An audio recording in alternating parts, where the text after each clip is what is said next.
Alors, mon intervention, en fait, va porter sur l'impact de l'agroforesterie sur le sol, la biodiversité et le microclimat, et notamment donc, dans le cadre des parcours volailles. Donc, c'est un sujet qui est, enfin, voilà, qui est assez vaste, hein. Donc, du coup, en 20 minutes, on va juste un petit peu balayer les principes et quelques résultats. Ces résultats sont issus de plusieurs projets, en fait, hein. Il y a des projets qui ne concernent pas forcément les parcours volailles, mais des parcours de différents types d'élevage, où on a un peu les mêmes questionnements, hein, en termes d'impact des arbres ou des peuplements d'arbres sur la prairie. Et puis après, bah, surtout, il y a deux projets CASDAR. Il y a eu le projet CASDAR Parcours Volaille qui avait été piloté par la Chambre de la Sarthe avec Philippe Guillet. Et puis le projet Bouquet, donc, qui est actuellement en cours, qui va bientôt se terminer, qui est piloté par l'Italie. Alors, si je commence dans l'ordre sur les trois sujets, d'abord le sol. Au niveau du parcours, on va identifier surtout quatre effets importants. Donc, il y a l'effet donc, de l'arbre en général donc, sur la qualité du sol, sur son potentiel en termes de fertilité, mais surtout, et ce qui va nous intéresser, c'est notamment aussi sur l'érosion, et notamment l'érosion qu'on peut avoir en bordure des bâtiments. Quand on parle d'impact sur la qualité du sol, on va aussi impacter en fait la production de la prairie, on va le voir. Et puis, bien entendu, il y a l'intérêt par rapport au drainage des parcelles et limiter éventuellement les problèmes d'engorgement des sols. Alors, par exemple, ici, ça, c'est un bâtiment donc, situé dans la Drôme, donc avec très peu d'arbres. Au début, les aménagements, enfin, dans la plupart des appellations, on va dire, hein, je ne mets pas dedans les Pouellouet qui sont un peu précurseurs dans l'histoire, mais dans les principales appellations, la question de l'arbre, elle n'était pas forcément dominante. Il y a eu quelques essais, un petit peu comme on voit sur la photo, où on faisait des alignements tout simples, hein, juste à quelques mètres, à 20 mètres, 30 mètres de la sortie des bâtiments, pour essayer d'amener les animaux à sortir des bâtiments plus rapidement et un peu plus loin que juste à la porte des bâtiments. Alors, l'idée derrière, effectivement, c'était pour éviter ce que vous voyez ici à l'image, hein. Donc, des gros phénomènes d'érosion de sol, donc des sols complètement nus, et qui posent pas mal de questions, là, notamment sur cette parcelle où on voit bien qu'on a un sol qui est en pente, et donc avec une concentration en fait, d'eau de ruissellement qui va venir jusqu'au bord des parcelles. Alors, bien entendu, on peut bétonner les sorties, hein, ça c'est toujours un plus, mais il est clair qu'il faut trouver aussi d'autres solutions en termes d'aménagement pour imaginer en fait les animaux à sortir et puis pour protéger les sols. Alors les risques, bien entendu, c'est les concentrations de salmonelles, de différentes maladies, donc tout ce qui va être impact sanitaire, et puis éviter donc ces flaques, hein, ces stagnations d'eau, notamment après les pluies. Alors, par rapport à ces questions-là, en agroforesterie, effectivement, l'impact des arbres va être important. Et là, je me réfère un peu aux travaux qui ont été faits par l'INRA de Montpellier depuis maintenant 25 ans et qui travaillent sur les bilans hydriques en agroforesterie, donc en grande culture, mais aussi en prairie. Et vous voyez ici, donc à l'image à gauche, un arbre qui a été complètement décapé au niveau souterrain, donc pour mettre à jour tout l'ensemble du réseau racinaire de l'arbre. Donc c'est un travail qui se fait l'été, qui dure très longtemps, puisque en fait on va jusqu'au milieu des allées, hein, d'arbres. Ça prend à peu près 3 mois pour excaver en fait donc le sol. On va enlever couche par couche, donc centimètre par centimètre, cette terre qu'on va mettre de côté et dans laquelle on va inventorier en fait toutes les racines de l'arbre. En fait, tous ces travaux donc, sont couplés, bien entendu, avec des mesures, hein, de sondes d'humidité, notamment pour faire les calculs de bilan hydrique, plus des sondes donc pour des flux de sève, pour mesurer les flux de sève et pour voir un petit peu faire le bilan hydrique total. On va mesurer en fait les entrées et les sorties d'eau qu'on a au niveau de la parcelle, au niveau de l'arbre, au niveau de la prairie. Ce qui est important de dire, c'est que globalement, une parcelle agroforestière donc, va mieux gérer en fait tous ces afflux d'eau, hein, et va permettre effectivement de mieux les disperser en fait en sous-sol. Et juste pour vous donner également une idée, c'est qu'au bout déjà de 7-8 ans, dans les mesures qui avaient été faites sur les premières parcelles, eh bien, des peuplements de jeunes arbres, avec des densités qui correspondent, hein, au parcours volaille, eh bien, on avait un système qui drainait quasiment 2 fois plus d'eau qu'une situation sans arbres. Donc, effectivement, on a un effet qui est très fort par rapport à ça. C'est un effet mécanique, hein, bien entendu, puisque c'est le réseau racinaire qui va permettre l'infiltration de l'eau et de l'air, d'ailleurs, en passant. Euh, et également aussi, on va jouer sur la qualité biologique des sols, hein, et notamment en termes de matière organique, hein, puisque on va petit à petit enrichir le sol, stimuler les fonctions biologiques du sol, les populations, notamment la pédofaune, qui va permettre effectivement à terme donc un meilleur effet tampon en fait des sols par rapport à l'arrivée des pluies. Alors, en termes de biodiversité, justement, je viens juste de le signaler. En fait, quand on va planter un arbre en système de prairie pure, on va forcément complètement perturber en fait le milieu. Et on va jouer donc à 3 niveaux à l'échelle de l'arbre, hein, j'entends. On va perturber fortement en fait le milieu au niveau souterrain, notamment par la pédofaune, comme je viens justement de le dire. Donc la pédofaune, donc ça va être tous les éléments microscopiques, mais aussi tout ce qu'on considère un petit peu comme les ingénieurs du sol, donc les vers de terre, les cloportes, etc., qui vont venir attaquer la matière organique, la fragmenter pour la mettre après à disposition donc, de tout ce qui est bactéries et champignons. On va avoir toute la partie en surface et puis la partie aérienne. Mais bien entendu, quand on parle de biodiversité, voilà, il faut entendre biodiversité au niveau génétique, au niveau des espèces, des variétés, et puis de l'écosystème. Et c'est là-dessus aussi qu'on va jouer, bien entendu, dans nos aménagements en agroforesterie. Parce que même si un parcours volaille est relativement peu étendu, hein, puisqu'on c'est entre 1, 3, 4 hectares maximum, le fait qu'on va essayer de l'entourer de haies, qu'on va remettre des arbres à l'intérieur des parcelles, forcément, on va réintroduire en fait des éléments de connexion biologique avec l'extérieur. Donc, soit avec des essences relais qui peuvent être intéressantes, même si elles sont plantées de manière un peu isolée. Vous avez des populations d'insectes, hein, qui font plusieurs centaines ou plusieurs milliers de kilomètres. Donc, c'est important aussi d'avoir en fait ces essences-là sur la parcelle. Euh, on va avoir effectivement des connexions linéaires, donc liées au bocage. Et puis après, vous avez aussi l'impact en fait des interventions sur les arbres. Donc, vous avez en bas à gauche, par exemple, une intervention sur des arbres, hein, qu'on appelle des arbres têtards, qui vont aussi impacter fortement en fait les populations biologiques qu'on va avoir sur ces arbres.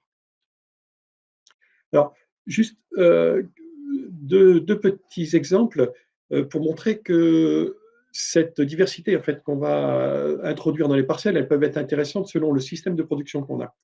Dans les parcours volailles, bien entendu, on peut mettre des arbres forestiers, hein, c'est clair. Si on a des sols justement un peu à tendance un peu trop humide, on peut justement choisir des essences qui seront particulièrement adaptées, hein, comme des saules, des peupliers ou des choses comme ça, pour assainir en fait le milieu. Et puis après, on peut aussi imaginer des productions associées, donc jouer sur plusieurs tableaux, et notamment tous les vergers. Donc, on peut mettre tout à fait donc, des vergers associés donc, au parcours volaille. Et là, on va jouer donc effectivement sur les 2 tableaux. Vous savez qu'aujourd'hui, en verger, on a beaucoup de problèmes, en fait, de problèmes de résistance, notamment par rapport à certains ravageurs des fruits. Et une des manières justement de lutter contre ces problèmes de résistance, c'est aussi de diversifier en fait le milieu. On a un cas qui est assez connu, hein, autour du psylle du poirier, qui avait été bien mis en évidence par le CTIFL et qui a donné lieu en fait à des expériences aussi avec l'Italie, notamment autour du charançon vert pâle, qui est un ravageur en fait foliaire, hein, puisqu'il va attaquer les feuilles des principaux fruitiers, hein, parce que ça va être le cerisier, le poirier, pommier, prunier, et même les larves peuvent attaquer aussi les racines de certains arbres, comme le cerisier ou l'abricotier. Et là, dans cette expérience, on a regardé un petit peu, justement, on a comparé 2 cas de figure, avec ou sans introduction de volailles, qui vont venir en fait réguler à des moments clés de la période de reproduction de ces charançons et de ces larves. Et en fait, simplement, rien que par le fait d'introduire en fait les poules, qui sont des prédateurs en fait, donc, tout simplement naturels de ces charançons et de ces larves, eh bien, on diminue très fortement en fait la pression sanitaire de ces ravageurs. C'est quelque chose qui est aussi connu dans différents systèmes et à l'étranger, notamment en Italie. Il y a eu beaucoup de travaux sur des histoires d'associations olivier-volaille, notamment par rapport à la mouche de l'olivier, hein, qui est bien connue et qui porte des résultats plutôt positifs en fait. Hein. Et on a des expériences, notamment que c'était dans le cadre d'un projet européen qui s'appelait Hack Forward, où ils ont poussé l'expérience en introduisant encore d'autres espèces associées, notamment l'asperge. Donc, on avait une association olivier, asperge et volaille, et qui permettait effectivement donc d'assainir entre guillemets donc le milieu et d'éviter donc une infestation trop forte de mouches, tout en assurant en fait une production donc liée à l'atelier volaille.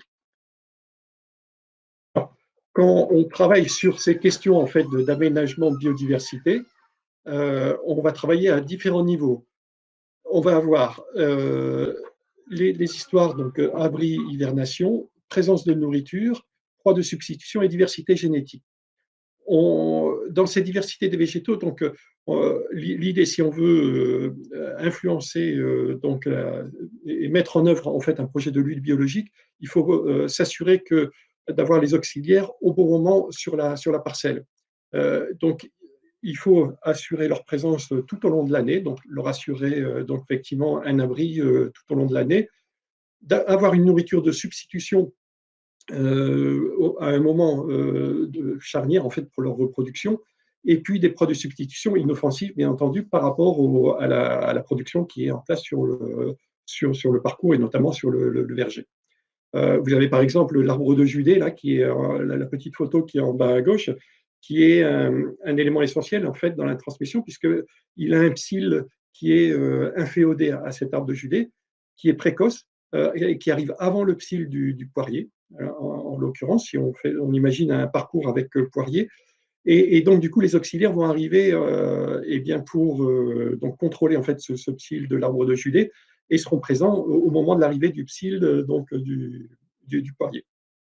L'arbre de Judée est un arbre intéressant parce que il peut avoir peut-être un rôle au niveau de l'azote hein, sur le parcours.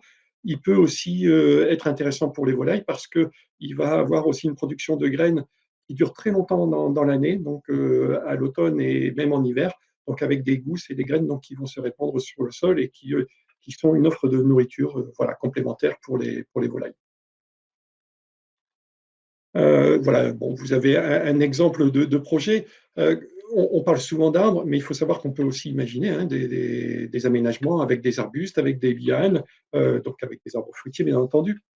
On peut imaginer donc des interventions sur les arbres pour faire des cépées, des trognes, et donc influencer en fait cette biodiversité sur la parcelle.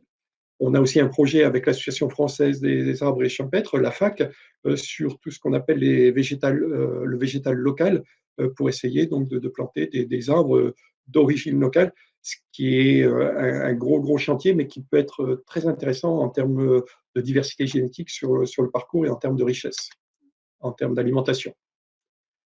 Enfin, je vais terminer sur les aspects de microclimat. Donc, c'est aussi un effet important, c'est-à-dire qu'on a un effet fort des peuplements d'arbres sur le microclimat de la parcelle. Donc, on en parle beaucoup en ce moment, effectivement, avec les histoires donc, de changement climatique et des canicules qu'on a eues à répétition et l'impact très fort qu'on a eu sur les différents élevages de volailles. On peut voir un peu sous deux niveaux. Hein, on va réduire un petit peu, on va simplifier un petit peu cette question-là à deux effets importants. Le tamponnement en fait, des effets de chaleur ou de froid qu'on peut avoir de manière habituelle hein, au cours de l'année, et puis l'adaptation à ces effets de changement climatique. Sur la photo, vous voyez justement un exemple qui est en fait un contre-exemple, c'est-à-dire que vous avez un arbre qui montre clairement effectivement que oui, les poules recherchent l'ombre, hein, donc à l'origine ce sont bien des animaux forestiers également. Elles recherchent effectivement une fraîcheur dès que les températures dépassent les 20 degrés. En même temps, ici, sur cet exemple, vous n'avez qu'un seul arbre et vous avez une concentration en fait, des animaux au pied de l'arbre qui va être un peu contre-productif, hein, avec beaucoup de problèmes sanitaires, notamment des problèmes d'érosion de sol aussi. Et donc, voilà, la question derrière en termes d'aménagement, ça va être et ben, combien d'arbres il faut que je mette pour assurer la meilleure dispersion en fait, des animaux et éviter en fait, ce genre de cas de figure. Alors, par exemple, ça, c'est une photo donc, de la Chambre d'agriculture de la Sarthe, hein, qui est encore une fois un peu précurseur avec les poulets doués sur toutes ces questions d'aménagement. Là, ici, effectivement, en fait, avec la coopérative de Boué, donc vous plantez depuis une trentaine d'années maintenant. Donc, on a des exemples de projets qui sont très intéressants en termes d'impact justement sur ce microclimat et bien-être des animaux, quoi. Alors, c'est quelque chose qui a fait l'objet, donc effectivement, dans le projet Casdar Parcours, donc de pas mal de questionnements. On a produit d'ailleurs des brochures en termes d'aménagement, hein, entre les différents partenaires donc, du projet. Derrière, il y a toutes ces questions en fait, qu'il faut aborder, c'est-à-dire la distance entre l'arbre et le bâtiment. Il y a aussi les histoires de haies, de guidage pour amener les animaux à sortir rapidement et aller parcourir la prairie. Il ne faut pas mettre des arbres trop près des bâtiments pour pas que les animaux s'arrêtent tout de suite à la sortie du bâtiment. Voilà, il y a toutes ces questions-là, effectivement, à imaginer au sein du parcours. Alors, ici, c'est un exemple en fait de suivi de température qu'on a mené dans le cadre d'un projet alors, qui s'appelait Parasol, qui portait sur les ruminants, mais on était sur des systèmes de prairies, encore une fois, avec les mêmes densités d'arbres que ce que je viens de vous montrer à l'exemple, hein, avec la photo donc, de la Chambre d'agriculture de la Sarthe. Là, ici, on a des températures comparatives entre un système agroforestier AF et en rouge, vous avez le système de prairie pure, donc sans arbres. On a des températures donc, qui correspondent à la fin du mois de juin, donc une journée assez chaude. Et vous avez les températures ici qui vont qui sont heure par heure, enfin, et de 19 heures jusqu'à minuit 30 la nuit. Donc, on n'a pas les données pour les heures de midi, où on aurait eu une différence encore plus forte entre agroforesterie et prairies sans arbres. Ce qu'on remarque, c'est que vous voyez qu'à 19 heures, donc au démarrage de la courbe, vous avez une différence déjà de 5 degrés, hein, entre la partie agroforestière et la partie prairie pure, donc qui est plus chaude. Et cette tendance va s'inverser, va se croiser. Et la nuit, en fait, vous avez un inversement, c'est-à-dire qu'il va faire plus frais au niveau de la prairie, c'est-à-dire qu'il y a une déperdition de chaleur, et il va faire légèrement plus chaud donc, dans la parcelle agroforestière. Donc là, on parle de 2-3 degrés de différence. Bien entendu, en plein midi, en pleine chaleur, ce différentiel peut dépasser les 6 degrés. Hein. Après, ça va dépendre aussi des essences d'arbres, bien entendu, hein, qu'on va mettre, la densité, etc. Mais c'est une règle générale qu'on a eue sur l'ensemble des prairies qu'on a suivies, donc que ce soit dans le Pas-de-Calais, dans le Massif central, donc à 1000 mètres d'altitude, ou dans le sud, en Méditerranée. Alors, cet effet, bien entendu, il est extrêmement important, hein, pour le bien-être de l'animal. Euh, il va être aussi important pour les bâtiments. Et pour les bâtiments, en fait, il y a deux effets importants sur lesquels on peut travailler, c'est l'effet brisement et l'effet ombrage, bien entendu. Alors, l'effet brisement, là, ici, vous avez une photo en haut à gauche, donc avec une haie brisement qui a été mise en place donc, sur un projet dans la Drôme, une haie adulte, hein, bien entendu, qui a à peu près une trentaine d'années d'âge et qui mesure à peu près 25 à 30 mètres de hauteur. Bien entendu, les bâtiments d'élevage en volaille ne correspondent pas tout à fait aux normes RT 2020. Et donc, du coup, dès qu'il y a du vent, et notamment un vent froid, eh bien, on va avoir du mal à chauffer aussi ces bâtiments.